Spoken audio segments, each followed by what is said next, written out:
Puji Tuhan, kita melanjutkan pengajaran. Kita akan baca Ulangan pasal 29. Kita baca semua ayat ya, supaya bisa mengerti. Ulangan 29 ayat 1 sampai ke 29. Kita akan baca semua ayat ini bersama sebagaimana tertulis di depan. Kita baca 3, 4. Inilah perkataan perjanjian yang telah Yahweh perintahkan Mose untuk membuatnya dengan Bani Israel di tanah Moab, selain perjanjian telah dia buat dengan mereka di Gunung Horeb. Dan Mose memanggil seluruh Israel dan berkata kepada mereka, kamu telah melihat semua yang telah Yahweh lakukan di depan matamu di tanah Mesir kepada Firaun dan semua hambanya serta seluruh negerinya. Matamu telah melihat pencobaan yang besar, tanda-tanda dan mujizat yang dahsyat. Tetapi Yahweh belum memberikan kepadamu hati untuk mengetahui, mata untuk melihat, dan telinga untuk mendengar sampai hari ini. Nah, aku telah memimpin kamu 40 tahun di padang gurun. Pakaianmu tidak rusak di tubuhmu, dan kasutmu tidak rusak di kakimu. Kamu tidak makan roti, kamu tidak minum anggur atau minuman keras, supaya kamu mengetahui bahwa akulah Yahweh Elohimmu. Dan ketika kamu masuk ke tempat ini dan Sihon Raja Hesbon dan Og Raja Basan keluar mendatangi kami untuk berperang, dan kami memukul kalah mereka dan mengambil negeri mereka serta memberikannya sebagai milik pusaka kepada suku Ruben, kepada suku Gad, dan kepada setengah dari suku Manasye. Maka perhatikanlah perkataan perjanjian ini dan lakukanlah supaya kamu bertindak bijaksana dalam semua yang kamu lakukan. Kamu semua pada hari ini berdiri di hadapan Yahweh Elohimmu, para pemimpinmu, suku-sukumu, tua-tuamu, dan para pejabatmu, setiap pria Israel, anak-anakmu, istri-istrimu, dan orang asing yang ada di tengah-tengah perkemahanmu, dari tukang-tukang belah kayumu sampai tukang-tukang timba airmu, supaya engkau masuk ke dalam perjanjian Yahweh Elohimmu dan ke dalam sumpahnya yang Yahweh Elohim buat denganmu pada hari ini, supaya dia dapat meneguhkan engkau sebagai umatnya pada hari ini, dan dia sendiri menjadi Elohimmu, sebagaimana dia telah berfirman kepadamu, dan sebagaimana dia telah bersumpah kepada leluhurmu, Abraham, Yitzhak, dan Yakub. Dan aku tidak membuat perjanjian dan sumpah ini kepadamu seorang diri saja, tetapi dengan dia yang berdiri di sini bersama-sama kita pada hari ini di hadapan Yahweh Elohimmu, dan juga dengan setiap orang yang tidak ada di sini pada hari ini bersama-sama kita. Sebab kamu mengetahui bagaimana kami hidup di tanah Mesir dan bagaimana kita melewati bangsa-bangsa yang telah kami lalui. Dan kamu telah melihat hal-hal yang menjijikkan dan ilah-ilah mereka dari kayu, batu, perak, dan emas yang ada di tengah-tengah mereka. Supaya jangan terhadap di antaramu pria atau wanita, atau keluarga atau suku yang hatinya berpaling dari Yahweh Elohim kita pada hari ini untuk pergi dan beribadah kepada ilah-ilah bangsa itu, kecuali ada di antara kaum pada hari ini akar yang menghasilkan empedu atau kepahitan. Maka akan terjadi ketika dia mendengar sumpah ini, lalu yang memberkati dirinya sendiri dalam hati dengan berkata, damai sejahtera ada padaku, sekalipun aku hidup dalam kekerasan hatiku, sehingga menyapu yang berair dengan yang kering. Yahweh tidak akan mengampuni orang itu, karena murka Yahweh akan berkorban, dan semangatnya akan melawan orang itu. Dan semua sumpah yang tertulis dalam kitab ini akan menimpa ke atasnya. Dan Yahweh akan menghapus namanya dari kolong langit. Dan Yahweh akan memisahkan dia untuk yang jahat di luar seluruh suku Israel. Sesuai dengan segala kutuk perjanjian yang tertulis dalam kitab Torah ini. Dan berkatalah generasi yang akan datang, yaitu anak-anak lakimu yang bangkit sesudah kamu, dan orang asing yang datang dari negeri yang jauh, bahwa mereka telah melihat hantaman atas negeri itu, dan penyakit yang telah Yahweh kirimkan kepadanya. Ada kebakaran di seluruh negeri dengan belerang dan garam. Ia tidak dapat ditaburi dan tidak dapat membuat sesuatu tumbuh dan tidak dapat menumbuhkan segala tanaman padanya. Sama seperti penjungkir balikan Sodom dan Gomora, Atma dan Zeboim yang telah Yahweh jungkir balikan dalam amarahnya dan panas murkanya. Ya, semua bangsa akan berkata, mengapa Yahweh telah mau hal ini kepada negeri ini? Apakah penyebab kegeraman dan murka yang besar ini? Kemudian orang akan berkata, sebab mereka telah meninggalkan perjanjian Yahweh, Elohim lalu mereka yang telah dia buat dengan mereka, ketika dia membawa mereka keluar dari tanah Mesir. Sebab mereka pergi dan beribadah kepada ilah-ilah lain dan sujud kepadanya. Ilah-ilah yang tidak mereka kenal dan yang tidak memberi satu bagian pun kepada mereka. Murka Yahweh menyala dalam negeri ini untuk mendatangkan kata semua kutuk yang tertulis dalam kitab ini. Dan Yahweh telah mencabut mereka keluar dari negerinya dalam kegeraman dan murkanya yang menyala-nyala, lalu melemparkan mereka ke negeri lain seperti pada hari ini. Hal-hal yang tersembunyi adalah milik Yahweh, Elohim kita. Dan hal-hal yang dinyatakan adalah milik kita dan anak-anak kita sampai selamanya. Supaya kita dapat melakukan semua perkataan Torah ini. Amin. Puji Bapa Yahweh. Silakan duduk. Kita menjawab syukur ya. Kita belajar, kita baca.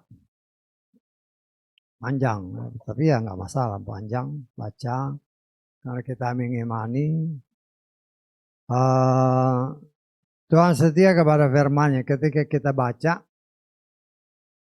iman kita pasti bertambah. Kita nggak ngelihat kan? Karena memang kita nggak tahu ukuran iman. Hanya Tuhan mau iman kita menjadi sempurna. Ya, dan Tuhan setia kepada firman-Nya.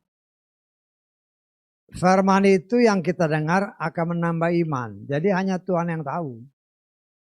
Karena itu ya dengan kita membaca apa yang tertulis, dia sendiri berfirman, dia itu setia. Dia tidak mungkin menyangkali firman-Nya. Ya. Karena itu apa yang kita lakukan dengan kita membaca, ya paling sedikit iman kita pasti bertambah. Dan Tuhan yang melihat. Karena dia memang menghendaki iman kita terus maju. Ya. Dan ya seperti yang pernah saya katakan, setiap kali saya berdoa. Karena kita mengimani memang waktu kedatangannya itu sudah sangat dekat ya. Dengan tafsiran-tafsiran yang kita buat. Ya. Tapi kalau dipikir-pikir ya semua itu ya mungkin karena namanya menafsirkan kan. Karena itu ya dengan adanya penafsiran-penafsiran itu diharapkan kita terpacu, ya, terpacu untuk memperoleh kasih karunia dan keselamatan itu, ya, dengan semakin terus berusaha mendekatkan diri kepada Dia, beribadah kepada dengan sungguh-sungguh, melatih diri untuk memuji Dia, menyembah Dia, memuliakan Dia, mengagungkan Dia. Karena sebagaimana tertulis, Dia bertata di atas pujian kita. Ketika Dia hadir di tengah kita, ya, kita merasakan perubahan-perubahan pasti terjadi dalam hidup kita. Teristimewa iman, ya. Dialah penyempurna iman. Jadi itu semua tergantung dari pribadi kita masing-masing. Setiap minggu at least kita beribadah Sabat dan hari Minggu kan. Itu bagian daripada ya ibadah bersama. Tapi saya harapkan kita semua semakin lebih bersungguh-sungguh lagi di dalam melatih diri kita untuk melaksanakan ibadah dengan lebih sungguh-sungguh lagi setiap hari di rumah masing-masing, ya, di rumah masing-masing. Entah ke pagi kan kita yang mengatur. Ada waktu, ada kesempatan duduk diam di bawah kaki Tuhan, berdoa, mohon kasih karunia. Dan bukan sesuatu hal yang mustahil. Apabila kita terus-menerus mendekatkan diri kepada Dia, saya percaya ada rahasia-rahasia firman yang pasti Tuhan singkapkan bagi kita. Dan ketika Tuhan menyingkapkan itu, ya saya harapkan saudara juga ya di dalam waktu-waktu kita bisa bersaksi, menyaksikan pernyataan-pernyataan Tuhan, sehingga iman kita pun yang mendengar kesaksian-kesaksian itu akan semakin bertambah-tambah. Ya, karena itu ya saya sebagai pelayan Tuhan, ya kita menghimbau kepada kita semua ya untuk bertindak.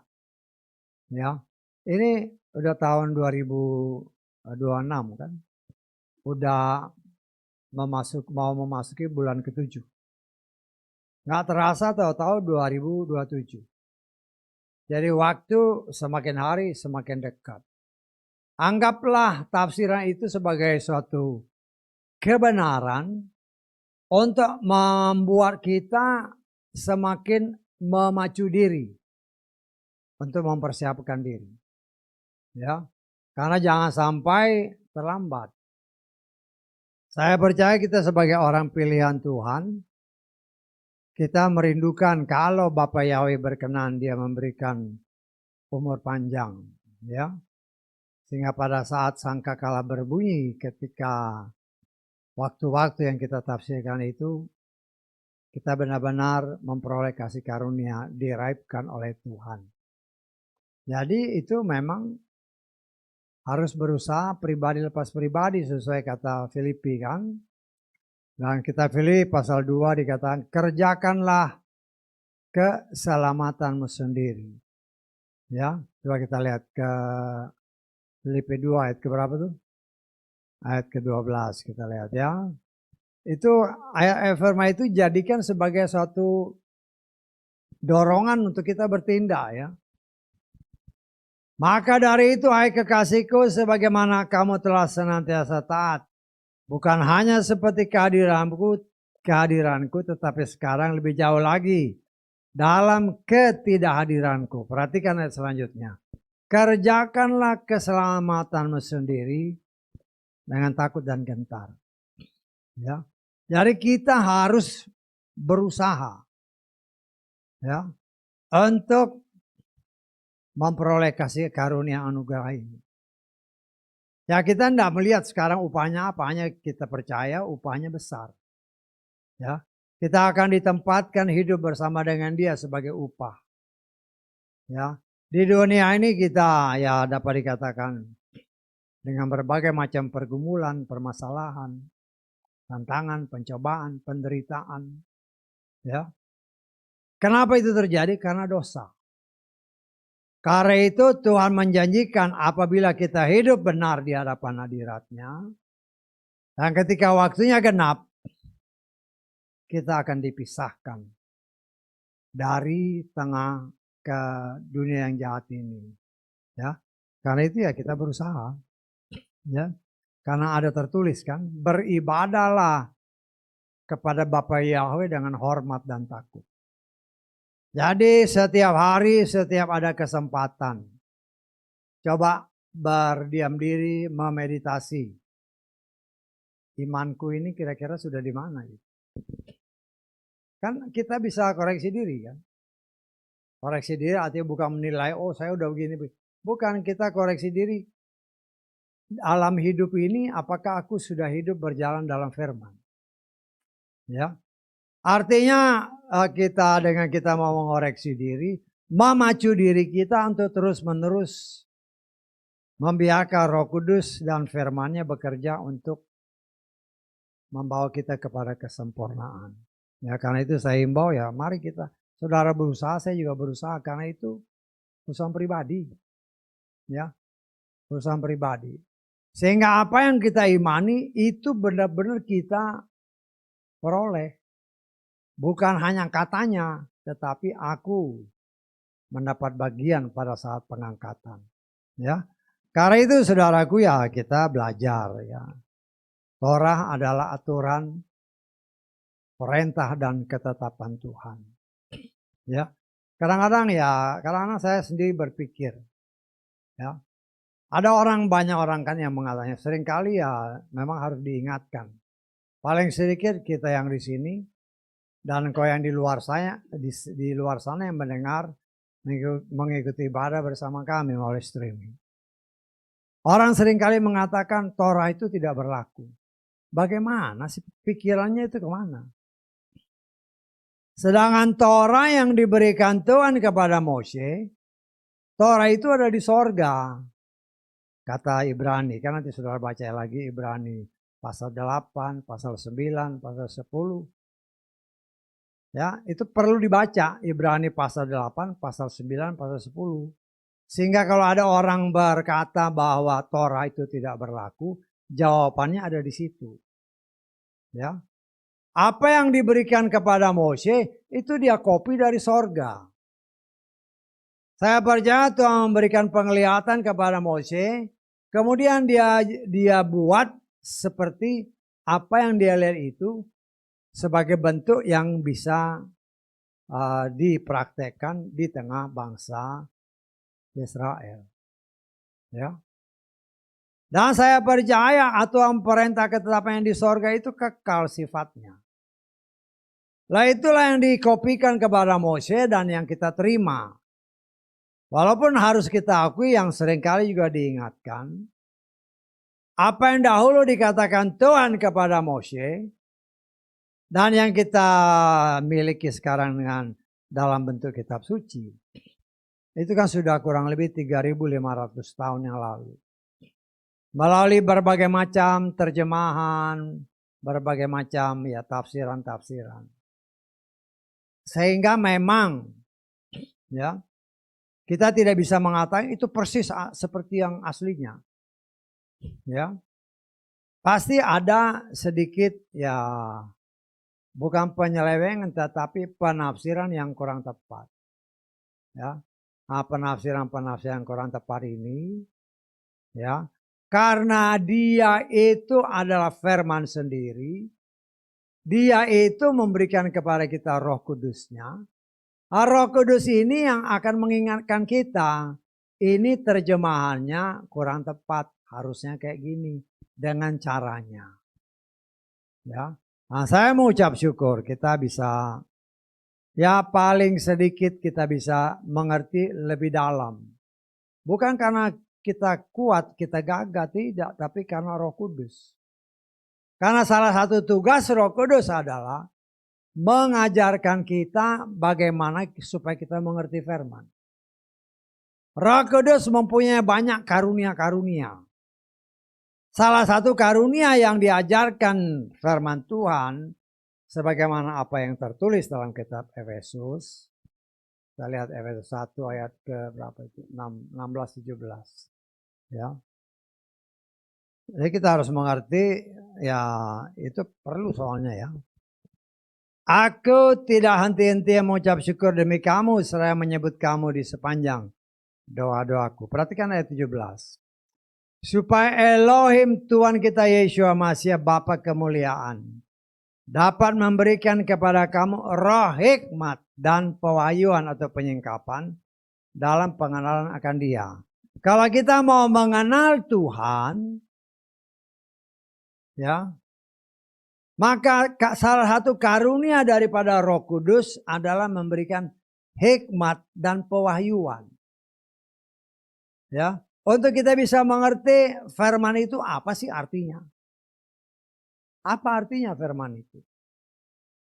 Sehingga dengan demikian kita akan dibawa semakin hari mengenal Tuhan dengan benar. Tanpa hikmat dan pewahyuan, tidak mungkin kita mengerti firman. Dan kalau saudara perhatikan ayat-ayat firman tadi, ya, kita bisa mengerti kenapa bangsa Israel itu, ya, kita baca ayat keempat. Ini yang ya mungkin kita nggak perhatikan benar-benar ya. Ulangan 29 tadi ayat keempat.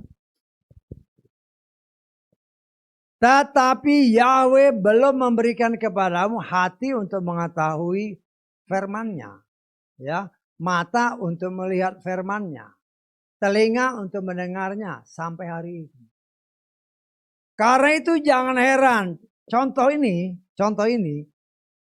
yang paling yang paling nyata itu Paulus. Paulus itu seorang ahli Torah. Kalau saya boleh katakan kalau dalam keadaan sekarang dia itu doktor teologi. Ngelotok dia. Tetapi berdasarkan firman ini, dia hanya mengerti apa yang tertulis. Tapi dia tidak mengerti seutuhnya apa maksudnya. Loh ini kan firman Tuhan. Karena ya saya bisa menafsir atau saya menafsirkan. Ya. Orang Yesaya memang ya diberikan Torah. Kita sudah belajar. Ya. Kita sudah belajar orang Israel ketika mereka diberikan Torah ini oleh Bapa Yahweh di Gunung Tuhan, di Gunung Horeb, ya, atau di Gunung Sinai, ya, berbicara gunung yang sama, ya, diberikan pada waktu itu jumlah bangsa ini kurang lebih, katakanlah 2 juta orang, 2 juta orang kurang lebih ya, dengan perkiraan karena yang dihitung ketika mereka keluar ada 603.550 orang laki-laki yang berusia 20 tahun ke atas. Artinya, kalau kita tambahkan dengan yang berumur 20 tahun ke bawah, ditambah perempuan, ditambah berdasarkan ayat-ayat yang kita baca tadi, ada orang-orang luar juga. Kurang lebih 2 juta orang. Kitab sucinya cuma 1. Torahnya cuma 1.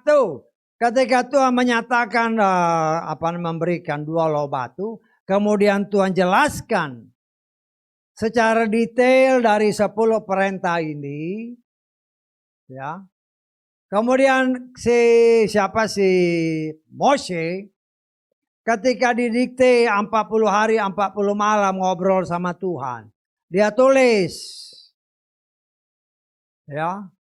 Dan setelah beberapa tahun, ya mungkin beberapa ratus tahun, bahkan mungkin sekitar 1000-an tahun lebih. Ya karena kita bisa tafsirkan mungkin pada zaman orang-orang Farisi Saduki ini baru mereka memilah-milah dari semua apa yang ditulis Moshe ketika berhadapan dengan Bapa Yahweh. Baru mereka pilah-pilah. Ya. Ternyata dari 10 perintah kemudian dijabarkan oleh Tuhan kepada Moshe menjadi 613 aturan perintah dan ketetapan Tuhan, ya, 613 aturan perintah ketetapan yang terdiri dari yang positif 248 perintah, yang negatif 365. Yang negatif itu yang jangan itu negatif. Yang positif beribadah kepada Bapa Yahweh, percayalah kepada Allah, itu hal yang positif 248. Ya. Lo 613 ini ditulis. Mereka ngerti yang ditulis itu. Tapi kalau kita lihat ayat ini, Mungkin yang paham benar itu hanya Mose sama Harun. Kenapa? Karena Mose dan Harun setiap hari, ya saya percaya kitab itu dipegang oleh Harun karena dia imam besar. Ya. Dan mungkin Harun bersama anak-anaknya, para imam besar ini, yang tiap hari belajar terus akan Torah. Ya. Tetapi kenyataan membuktikan apa yang dikatakan ayat 4 tadi dari Ulangan 29. Kenapa mereka menyalibkan Yesua? Ya. Kenapa mereka tidak mengerti bahwa Yesua itu Sang Juru Selamat? Karena seperti ayat tadi itu. Ya. Mereka nggak ngerti. Apa maksudnya mereka nggak ngerti. Walaupun ayat-ayat firman Tuhan mengatakan, hei Bethlehem, daripadamu akan timbul seorang pemimpin. Mereka tahu ayatnya ketika si Herodes bertanya kepada orang Farisi dan Saduki, ya, orang-orang ya pemimpin-pemimpin Israel. Ketika orang Majus datang, mereka melihat ada bintang yang mereka tafsirkan ada seorang raja besar yang baru lahir. Ya, ketika dia bertanya kepada Herodes, Herodes bertanya kepada pemimpin-pemimpin Israel. Mereka dengan tepat menyatakan di Bethlehem Yehuda, Yudea, lahir seorang raja. Ya. Tapi hanya seperti itu aja ngertinya. Ya. Kenapa? Ya karena ayat tadi itu. Dari ayat ini saya coba menafsirkan. Dari sekian banyak orang-orang Israel yang anak-anak Bapak Yahweh, anak-anak sulung. Tidak semuanya diberikan Tuhan hikmat untuk mengerti firman Tuhan dengan benar. Mungkin ya hanya para nabinya, para rasulnya. Ya. Kalau para rasul ya boleh dapat dikatakan pasti. Kenapa pasti? Karena Roh Kudus sudah dicurahkan. Tetapi sebelum Yesua, Roh Kudus itu hanya pada orang-orang tertentu. Walaupun orang-orang ini katakanlah orang-orang Farisi, dia ngelotok sama seperti Paulus ngelotok, tapi nggak ngerti, nggak ngerti. Kenapa saya berani katakan dia nggak ngerti? Si Paulus ini sebagai contoh, artinya semua yang lain orang Farisi pun mempunyai karakter seperti dia. Setelah Paulus bertemu dengan Yesua, kemudian dia bertobat, dia dibaptis sesuai janji sebagaimana tertulis. Karena dia dibaptis, dia diangkat sebagai anak, baru diberi Roh Kudus. Setelah diberi Roh Kudus, baru matanya tercelik. Tadi kan matanya nggak ngelihat. Tapi setelah Roh Kudus dianugerahkan, baru celik. Oh begini. Baru dia mengakui bahwa Yesua itu adalah Tuhan, firman yang hidup. Ya. Jadi kalau saya boleh tafsirkan sampai sekarang ini, ya, mungkin hanya beberapa orang Yahudi aja. Ya, terutama yang belum. Kalau yang sudah menerima Yesua sebagai Tuhan dan Juru Selamat, pasti diberikan Roh Kudus. Tetapi yang belum menerima Yesua sebagai Tuhan dan Juru Selamatnya, ya terjadilah seperti apa yang dikatakan di dalam ayat keempat tadi dari Ulangan 29. Ya, karena mereka belum bisa, hati mereka kan dikatakan jelas, dikatakan berdasarkan terjemahan Lugas ya. Yahweh belum memberikan kepadamu hati untuk memahami. Belum mengerti. Dia baca tapi nggak ngerti. Sama seperti Paulus. Dan di sini kita melihat, ya itu cara Tuhan. Ya kalau orang-orang Yahudi, Karena dia anak sulung, ya Tuhan memang memakai mereka. Beberapa orang ini pasti secara khusus mereka dipimpin oleh Roh Kudus. Semua para nabi-nabi itu kan pasti dipimpin oleh Roh Kudus. Dan mereka mengerti firman Tuhan dengan benar. Walaupun belum tentu semua nabi itu baca tiap hari ya kan Torahnya ditaruh di bait suci. Percetakan waktu itu ya boleh dikatakan nggak ada. Hanya orang-orang tertentu yang mempunyai kerinduan untuk menulis ya baru mereka bisa tulis. Kitab sucinya kan ada di bait suci. Loh kalau para nabi ada di tempat-tempat lain, dia nggak punya kitab suci. Tetapi karena Roh Kudus, mereka ngerti. Artinya kita bisa menafsirkan atau saya menafsirkan. Tanpa Roh Kudus, tidak mungkin orang bisa mengerti Torah Tuhan dengan benar. Nggak bisa. Ya. Nah kita mengucap syukur ini semua adalah anugerah Tuhan. Apa yang kita baca tadi adalah perjanjian atau peneguhan kembali. Perjanjian antara bangsa pilihan, yaitu bangsa Israel dengan Bapa Yahweh. Karena sebelumnya ketika mereka baru keluar dari tanah Mesir, sebagaimana yang pernah kita pelajari, ya, bahwa ada kalau saya sebut perjanjian darah, ya. Kita lihat Keluaran pasal ke 24 ayat ke 8. Lalu Moshe mengambil darah itu dan memercikkannya ke atas umat Israel serta berkata, lihatlah darah perjanjian yang telah Yahweh ikat dengan kamu berkenaan dengan segala perkara ini. Jadi ketika Torah diturunkan ada perjanjian darah antara Bapa Yahweh pemilik firman dengan bangsa Israel. Di mana mereka harus mentaati Torah ini di dalam menjalani hidupnya. Walaupun di dalam kenyataan seperti yang pernah kita pelajari. Karena Torahnya cuma satu.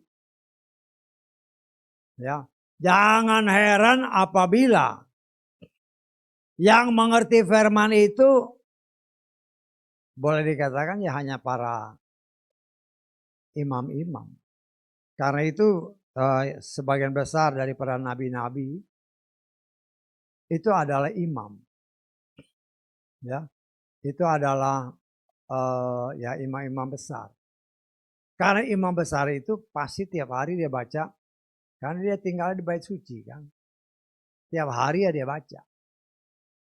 Dan jangan heran apabila sebagian besar nabi-nabi yang kita kenal dalam kitab suci kita, mereka adalah keturunan imam besar. Ya. Nah, karena mereka bergaul dengan Tuhan, Roh Kudus menyertai mereka. Ya. Karena itu ya kita melihat di sini ya begitu luar biasanya Tuhan mau mengajarkan kepada saudara dan saya.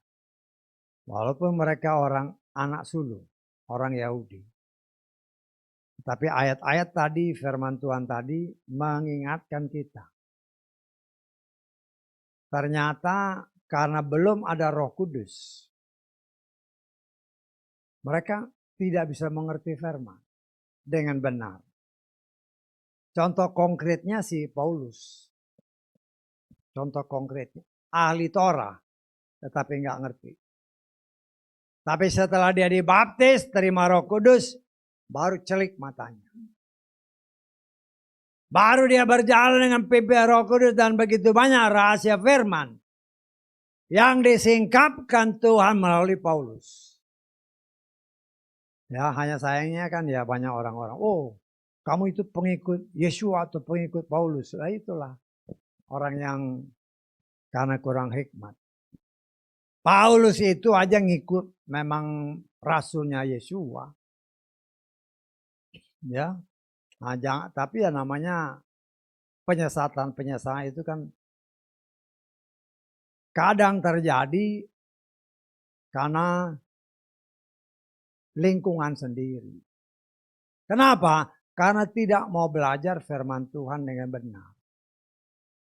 Sehingga banyak orang yang menamakan diri orang percaya sekalipun, bahkan mereka menamakan diri pelayan Tuhan, berani mengatakan Torah itu nggak berlaku. Hati-hati ya. Ingat, Torah yang diajarkan Mose itu dia kopi dari sorga. Apa yang di sorga kok dibilang nggak berlaku lagi? Makanya saya bilang belajar kitab Ibrani 8, Ibrani 9, Ibrani 10. Sehingga kita tidak terkecoh. Karena seperti pernah ada orang yang berkomentar kan. Ketika beberapa kali dari tempat ini dikatakan, Yesua itu imam besar. Wah, ada yang komen kan. Yesua itu imam besar itu dari keturunan Lewi. Yesua itu dari Yehuda, karena nggak ngerti firman. Karena itu baca selain 5 kitab pertama, Kejadian, Keluaran, Imamat, Bilangan, dan Ulangan, baca Ibrani 8, 9, 10. Yesua itu imam besar di tabernakel yang sesungguhnya, yang ada di sorga. Ya, tapi karena orang nggak ngerti kan, langsung komen seperti itu. Ya saya sih maklum aja karena orang itu mungkin nggak ngerti firman. Ya, cuma karena komentar di di media sosial kita, ya harus dikasih ngerti. Dia itu imam besar di bait suci yang lebih besar yang ada di sorga. Ya, berdasarkan ketetapan Tuhan, berdasarkan peraturan Melkisedek. Ya, raja kebenaran. Siapa raja kebenaran? Ya Bapak Yahweh sendiri. Nah, kita belajar dari apa yang tadi kita baca. Berkali-kali Tuhan mengingatkan, jangan sampai orang beribadah kepada ilah yang lain. Nah, kita sudah belajar di tempat ini dan paling sedikit saya mengajarkan kepada saudara. Ya. Tuhan kita hanya bernama Yahweh di dalam Adonai Yeshua Mashiach. Bukan nama yang lain. Kenapa saya harus katakan itu? Karena firman Tuhan ini harus menggenapkan apa yang dikatakan juga di dalam firman Tuhan, Kisah Rasul pasal 4 ayat 12. Keselamatan tidak ada di dalam nama yang lain kecuali dalam nama itu, Yeshua HaMashiach. Karena itu dari tempat ini saya pernah menyatakan dan saya mengingatkan saudara. Ya. Dari ayat-ayat firman Tuhan, Yesus itu bukan juru selamat kita. Percaya nggak percaya itu firman. Karena orang Ibrani, orang Yahudi mengenal juru selamat hanya dengan nama Yeshua. Karena Yeshua itu artinya Yahweh yang menyelamatkan. Sesuai dengan kitab yang tertulis dalam kitab Yesaya. Tidak ada juru selamat yang lain, hanya Yahweh. Dialah satu-satunya juru selamat. Ayat 1 dan yang lainnya tidak boleh bertentangan. Ya. Kalau dalam perjanjian lama dikatakan Yahweh adalah juru selamat, tidak ada yang lain. Terus bagaimana dalam perjanjian baru? Lah, itulah karena banyak orang yang memakai nama, ya, yang memang masyhur di seluruh pelosok muka bumi, tetapi itu bukan nama dari sorga. Saya sih harus ngomong apa adanya. Yesus itu bukan nama dari sorga. Yesus itu ciptaan Pontius Pilatus. Ya, kan gampang nih sekarang kita dengar-dengar orang Ibrani kan. Lagu-lagu Ibrani Mereka nggak panggil Yesus, dia panggil Yeshua. Dia panggil Yahweh. Ya, sekarang mulai banyak orang-orang Ibrani memanggil nama Yahweh, bukan Hashem, bukan Adonai. Walaupun masih banyak sebagian besar dari mereka ketika bertemu Yod-Heh-Wah-Weh, dia bilangnya Hashem atau Adonai. Bahkan ya kebanyakan mereka memang kalau dia nggak panggil Yahweh, dia panggil Yehova. Saya pribadi nggak setuju dengan Yehova. Kenapa nggak setuju? Nggak cocok dengan haleluya. Kalau Yehova, haleluya. Bukan haleluya, tapi haleluya. Dan memang beberapa kelompok orang-orang Yahudi, mereka mengakui sebenarnya yang benar itu ya Yahweh. Tetapi kalau Yahweh dengan tambahan huruf-huruf hidup, memang bacanya jadi Yehova. Tetapi kan tambahan itu kan tambahan manusia. Bukan aslinya dari sorga. Hal-hal seperti ini kita harus mengerti dan kalau orang bertanya kita bisa jawab. Ya. Dan perjanjian yang dahulu dilakukan oleh bangsa Israel di Horeb, di Gunung Sinai, di Gunung Tuhan. Berdasarkan Keluaran 24 tadi. Ya. Diingatkan kembali oleh Moshe kepada bangsa Israel. Sesuai dengan apa yang kita baca dalam Ulangan 29. Tetapi bagi kita orang non-Yahudi, anak angkat. Kalau saya boleh katakan ada perjanjian yang baru. Juga perjanjian darah. Tadi kan di dalam Keluaran 24 adalah perjanjian darah. Tetapi darahnya darah domba.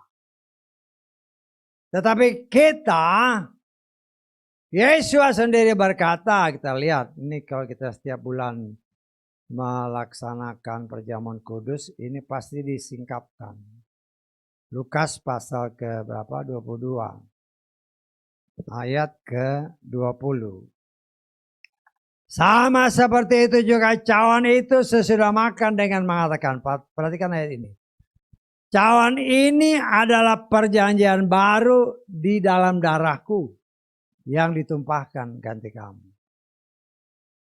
Jadi bagi kita bukan lagi darah domba binatang, tetapi darah domba yang kudus yang turun dari sorga, yaitu Yeshua Mashiach, di mana darahnya dicurahkan untuk menebus dosa saudara dan saya.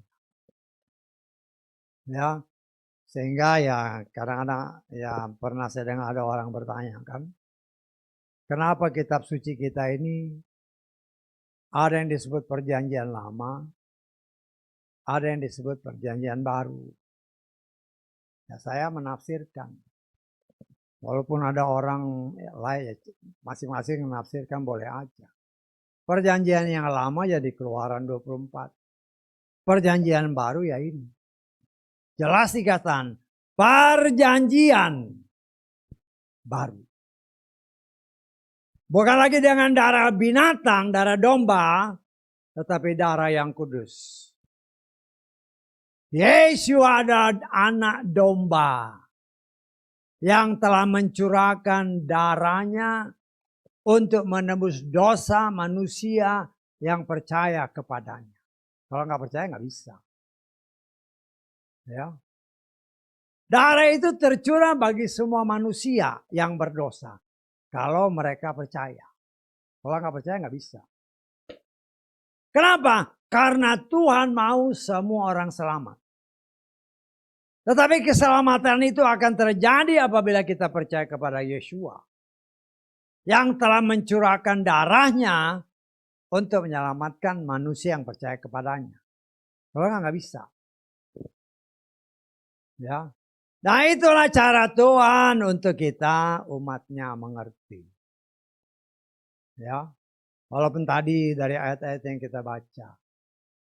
Ya. Ada orang yang beranggapan. Ya, dari ayat-ayat yang tadi saudara bacakan, kita baca bersama-sama. Wah, Saya beribadah kepada Bapa Yahweh, kepada ilah-ilah lain. Nggak ada kok kutukan. Tuhan tidak lalai dengan setiap firman. Ya, kadang langsung terjadi, kadang sesuai waktu Tuhan. Karena itu seringkali kita melihat orang-orang yang ya bukan kita menghakimi yang hidupnya tidak benar, tetapi kok kelihatannya diberkati. Ya, orang yang hidupnya mungkin melakukan hal-hal yang tidak benar, kok hidupnya enak. Ya, nah jangan sampai kita terkecoh dengan apa yang kita lihat. Ya, Tuhan mempunyai cara sesuai waktunya. Ada yang langsung dia hajar, ada yang sesuai waktu Tuhan. Seringkali kita lihat kan orang-orang yang di media-media sosial mengejek Tuhan, pada saat itu juga di atas panggung sekalipun dihajar Tuhan mati. Tapi ya tidak semuanya seperti itu. Kita lihat dalam Mazmur 73. Kita baca ayat 17. Nanti sudah baca semua dari ayat 1. Ayat 17 saya kita baca. Untuk melihat orang-orang yang fasik ini. Sampai aku masuk ke tempat kudus Elohim. Aku memerhatikan kesudahan mereka. Mereka di sini orang-orang yang fasik ya. Sesungguhnya engkau akan menempatkan mereka di tempat yang licin. Engkau menjatuhkan mereka ke dalam kehancuran. Betapa mereka menjadi hancur dalam sekejap. Mereka habis lenyap oleh karena kengerian. Ya dan seterusnya. Ya. Jadi ya kita melihat di sini. Kadang-kadang kan aduh orang nih kok. Ya dalam pikiran kita kelakuan yang gak benar segala macam. Kok senang-senang aja.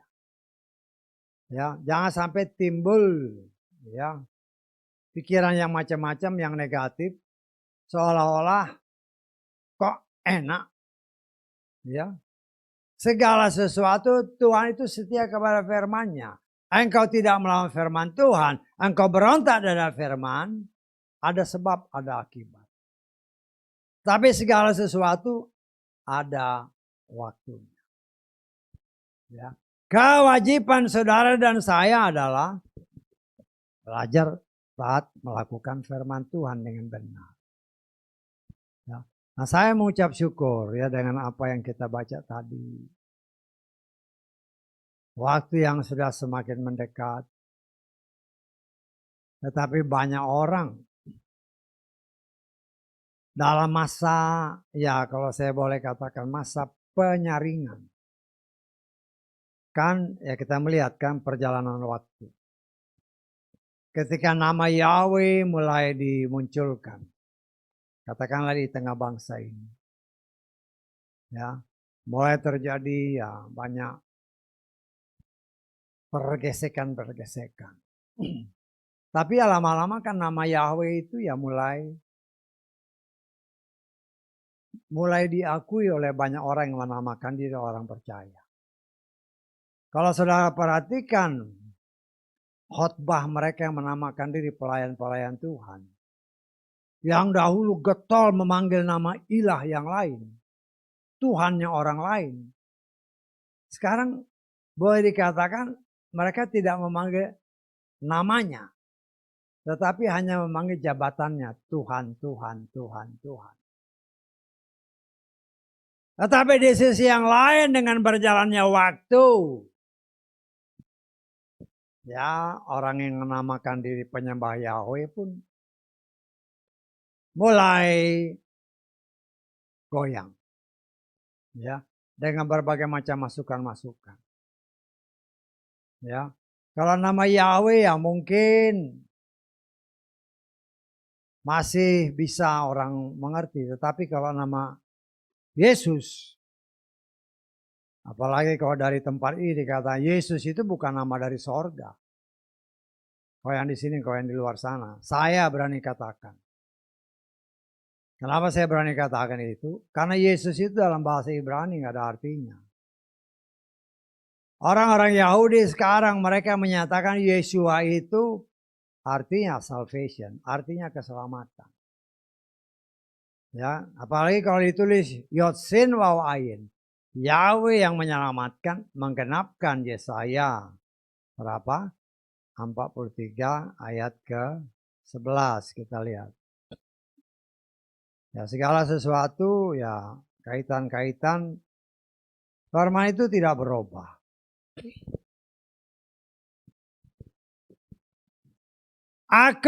Akulah Yahweh, dan tidak ada juru selamat selain aku. Lah kalau Yesaya yang berapa ratus tahun sebelum Yeshua muncul, ya, dan ilham daripada Roh Kudus, dia menyatakan Tuhan kita adalah Yahweh, tidak ada juru selamat selain Yahweh. Dan ini dikuatkan ketika Yeshua.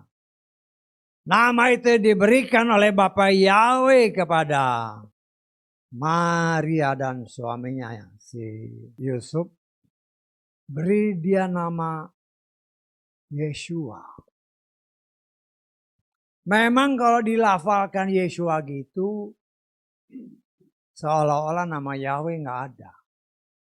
Tetapi kalau ditulis Yotsen Waw Ayin, Yahweh Shua, baru kita ngerti. Kenapa kita bisa mengerti? Karena Roh Kudus menghendaki saudara dan saya mengerti dengan benar. Sehingga ketika orang bertanya, apakah nama juru selamat di perjanjian yang disebut perjanjian lama dan perjanjian baru itu beda? Enggak, tetap sama. Lah itulah cara Tuhan untuk menjelaskan kepada saudara dan saya.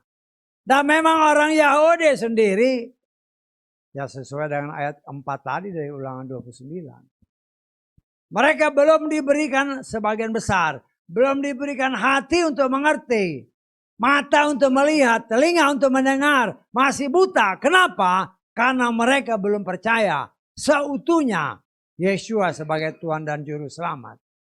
Karena kalau percaya Yeshua, baru diberi Roh Kudus. Roh yang diberikan oleh Yeshua itu yang akan mengajar kita. Mengerti firman Tuhan dengan benar. Sehingga kita tidak akan salah menafsirkan. Nah itulah cara Tuhan. Karena itu berulang kali dari tempat ini. Tanpa Roh Kudus, kita tidak mungkin bisa mengerti firman. Tanpa Roh Kudus, kita akan gampang goyah. Dengan begitu banyak macam pengajaran-pengajaran. Ya. Setan pakai firman untuk menyesatkan. Mereka menamakan diri anak-anak Tuhan. Nah, tapi kalau kita dipenuhi dengan Roh Kudus, kita akan mampu mendeteksi ini dari Tuhan apa bukan. Sehingga kita tidak akan mudah tersesat. Dan apabila ada anak-anak Tuhan yang tadinya percaya Bapa Yahweh, kemudian kembali menyembah ilah yang lain, maka jadilah apa yang Tuhan katakan. Aku akan membinasakan mereka. Ya kadang-kadang sedih. Tapi ya Tuhan setia sama firman-Nya. Kewajiban kita hanya bisa mengingatkan. Engkau percaya kepada ilah yang lain. Dalam pandangan Tuhan itu kekejian. Dan ketika engkau menyembah kepada ilah yang lain, Tuhan katakan, engkau akan dibinasakan dengan cara Tuhan. Tapi kita kan sebagai anak-anak kita tidak menghakimi. Hanya kita harus sangat berhati-hati, jangan sampai kita hanyut terbawa arus. dengan banyak, ya sekarang kan banyak penafsiran-penafsiran segala macam. Ya, untuk apa? Menyesatkan banyak orang sehingga tidak percaya kepada Yahweh dan Yeshua Masih. Tetapi apabila Roh Kudus ada di dalam saudara dan saya, apabila kita hidup di dalam firman, kata Roma pasal 8 ayat 1, ingat itu. Ya. Kalau kita hidup di dalam firman, semua apa yang dari luar tidak akan bisa mempengaruhi iman kita. Bahkan membuat kita semakin kuat. Kita tidak pernah bisa digoyangkan selama kita hidup di dalam firman. Karena firman itu yang akan membela saudara dan saya. Kita sekarang hidup dalam perjanjian yang baru. Sesuai dengan apa yang dikatakan dalam kitab Lukas pasal 22 tadi. Ya. Waktunya sudah sangat dekat. Nah, kita percaya berita Injil sesuai dengan Matius pasal 24. Diberitakan ke seluruh pelosok muka bumi. Dengan teknologi komunikasi yang ada sekarang. Itu sanggup mencapai jiwa-jiwa yang ada di pulau-pulau kecil sekalipun. Karena Tuhan harus menggenapi firman. Injil harus diberitakan ke segala bangsa. Sesuai Matius 24. Jelas dikatakan. Ya. Supaya dengan berita Injil yang diberitakan, kabar baik yang diberitakan, orang-orang yang di tempat terpencil sekalipun dengan alat komunikasi yang ada, mereka akan mendengar firman. Dan kalau mereka adalah orang pilihan yang ditetapkan untuk diselamatkan, iman datang dari pendengaran akan firman. Sehingga ketika mereka mendengar firman, ya mungkin mulai dari ya alat komunikasi yang gampang, sekarang HP, ya cara Tuhan untuk menjangkau jiwa-jiwa ini. Orang kota mungkin sudah mengabaikan.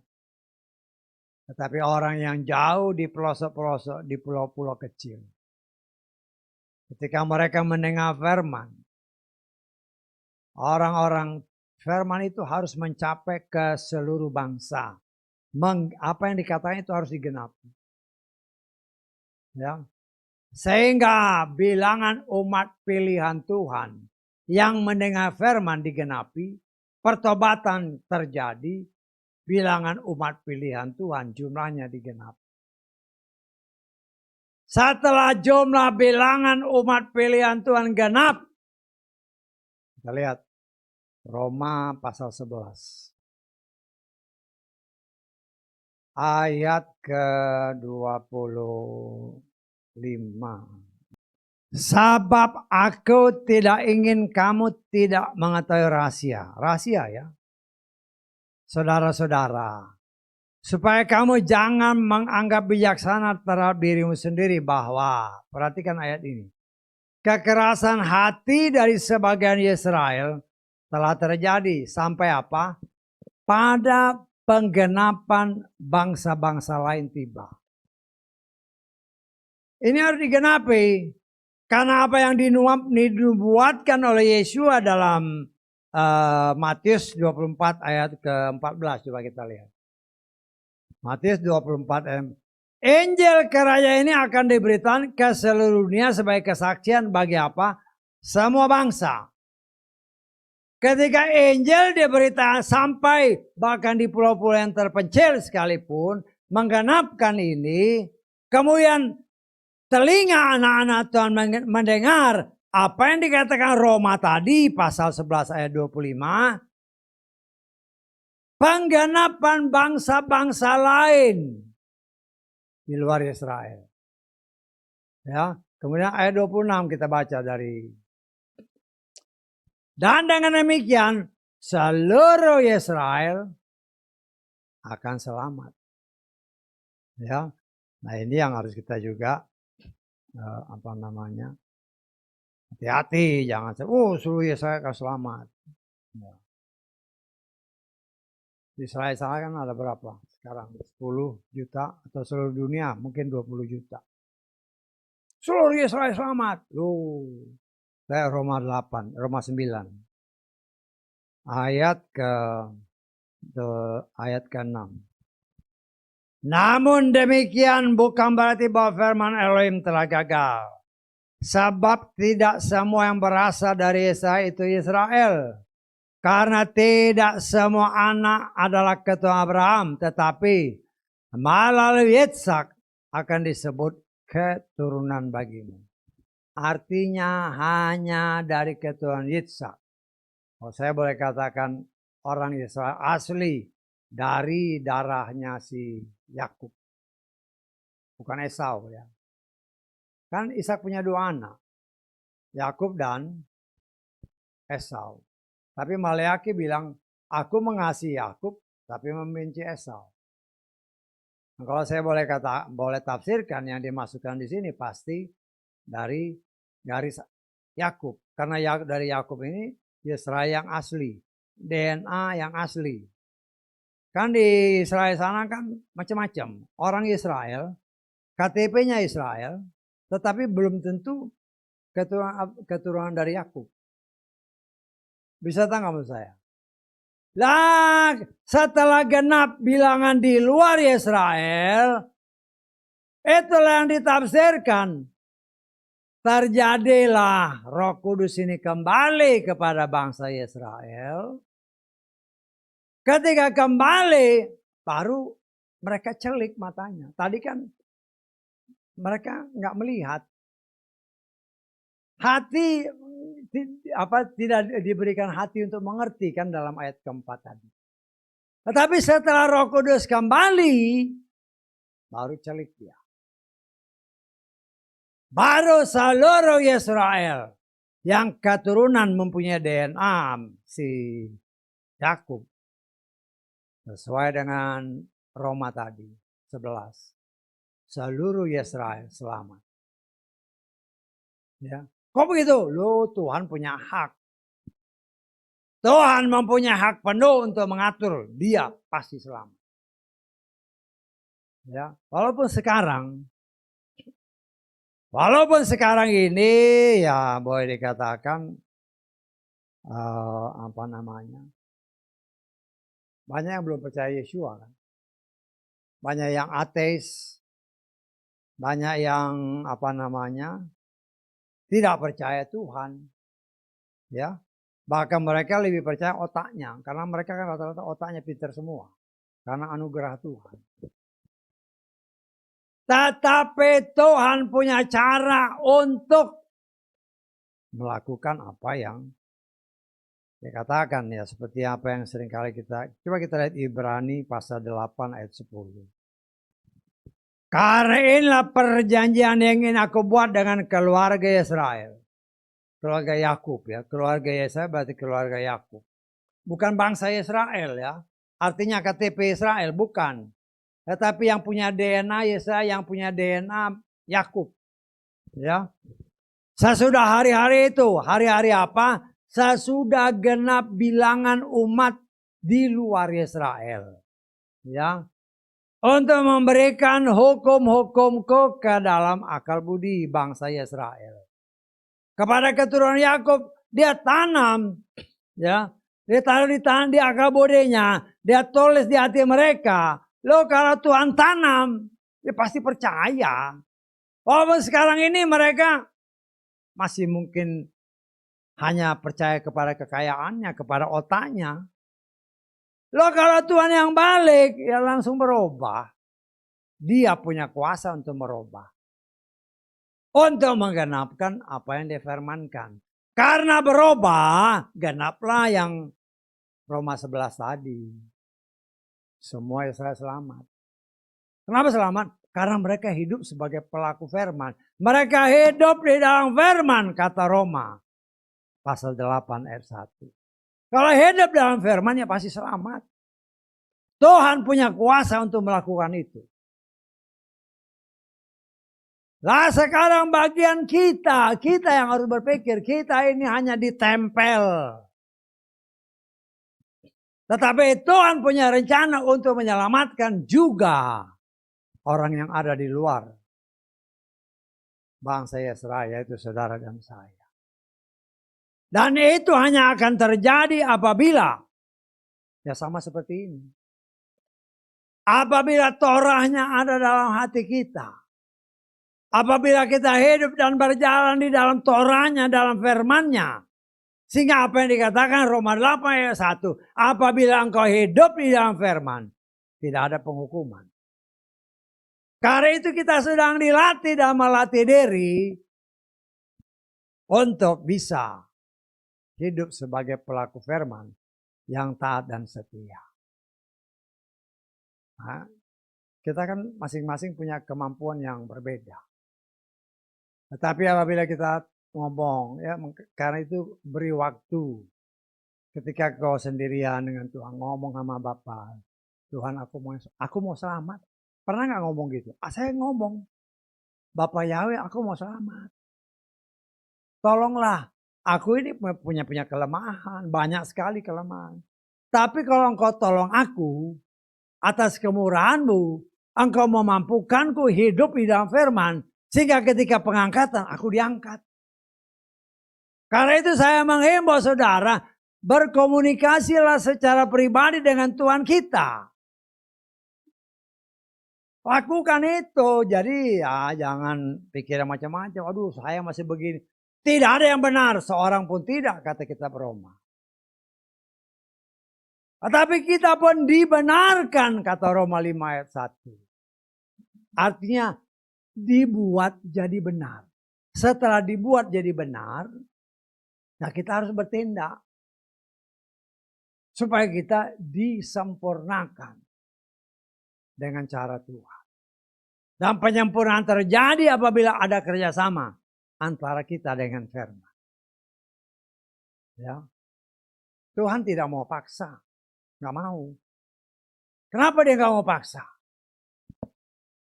Bukan wajar nanya gitu. Tuhan tidak mau paksa. Kenapa dia nggak mau paksa? Kalau dipaksa nanti di langit yang baru, bumi yang baru terjadi pemberontakan lagi. Tetapi kalau tidak dipaksa di langit yang baru, bumi yang baru. Karena memang mau hidup di dalam firman. Maka langit yang baru, bumi yang baru kita hidup selamanya bersama Dia. Karena itu mengertilah kehendak Tuhan dengan benar. Tuhan mau saudara dan saya selamat. Keselamatan hanya terjadi apabila kita hidup di dalam firman. Kita bisa hidup di dalam firman apabila Roh Kudus menolong kita. Apabila kita memohon, minta. Kan bisa minta. Tuhan berikanku hati yang kudus. Berikanku kesetiaan, ketaatan, hidup dan berjalan dalam firman Tuhan sampai selamanya. Dengan kita memohon belas kasihan Tuhan, Dia akan menolong kita. Asal kita juga serius, jangan main-main. Tuhan itu serius untuk menyelamatkan kita. Karena itu ya berusaha. Saat ini tidak ada yang benar kita ini. Tapi kita sedang dalam proses pembenaran yang Tuhan kerjakan melalui firman. Ya. Kan hanya dorongan Roh Kudus saya, aku pengen ibadah. Itu kalau bukan Roh Kudus nggak bisa. Nggak bisa. Kalau bukan karena Roh Kudus, lebih enak di rumah, tidur, main-main. Oh aku pakai, ya kalau yang jauh-jauh sih nggak masalah. Ya kadang-kadang kan karena malas.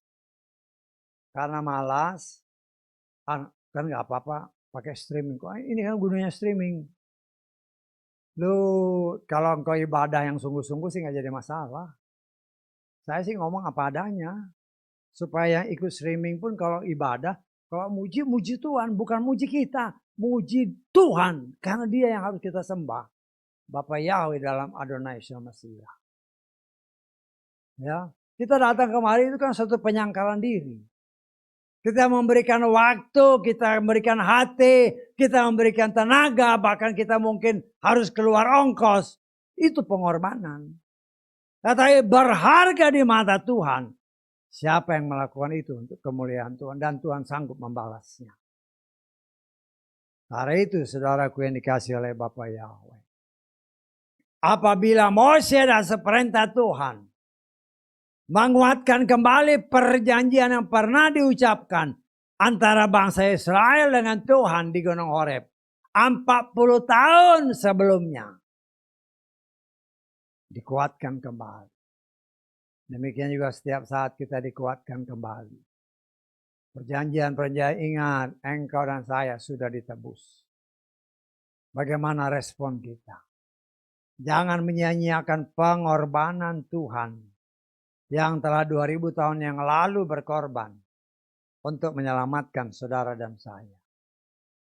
Dia melakukan itu karena dia sayang mengasihi saudara dan saya. Bagaimana respon kita? Responnya macam-macam kan. Ya, kita harus sangat berhati-hati. Jangan ya kasih Tuhan terus membuat kita seenaknya aja melakukan ibadah, nggak bisa.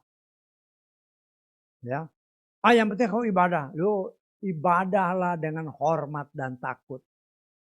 Itu firman Tuhan. Bukan ibadah asal ibadah ya. Ibadah itu artinya kita mempersembahkan yang terbaik. Persembahkanlah tubuhmu sebagai korban yang hidup, yang kudus, yang berkenan kepada Bapa Yahweh.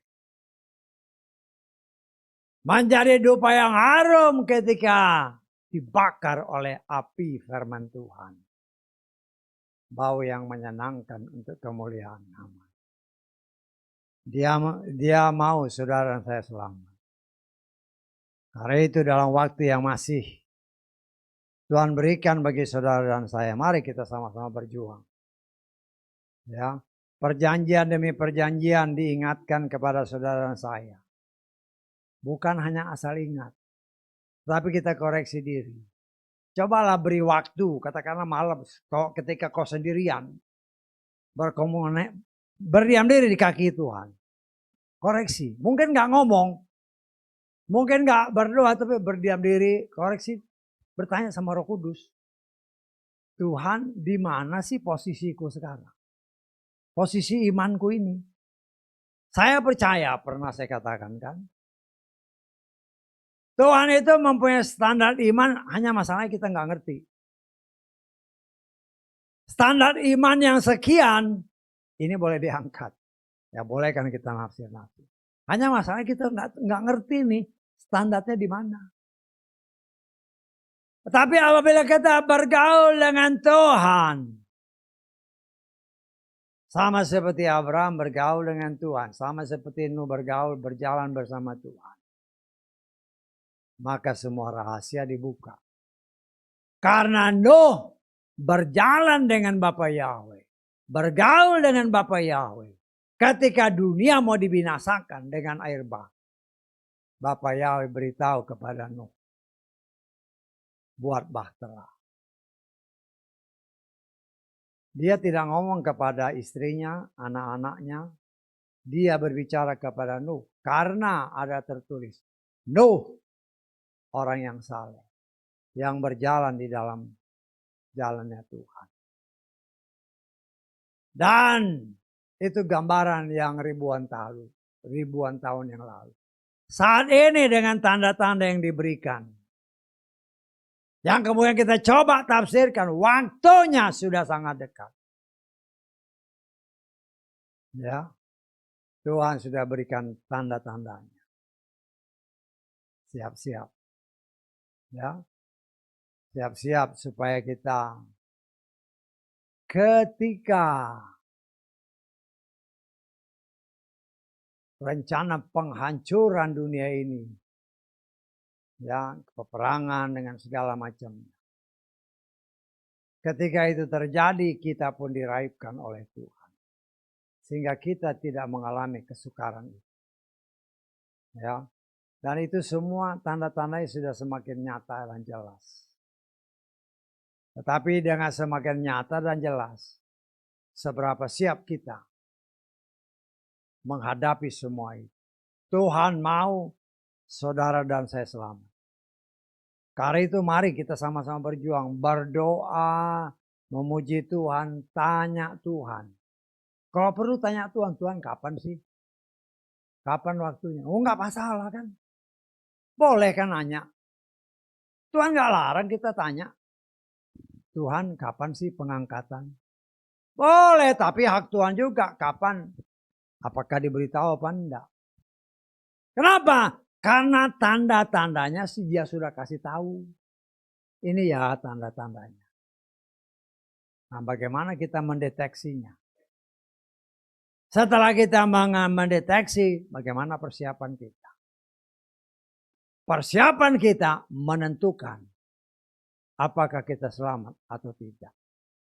Artinya, apa yang dikatakan dalam kitab Filipi tadi, kerjakanlah keselamatanmu sendiri. Itu yang menentukan. Karena itu mari maju, ya jangan mundur. Jangan lelah untuk beribadah kepada Tuhan. Karena upahnya besar. Sesuai janjinya. Haleluya. Amin.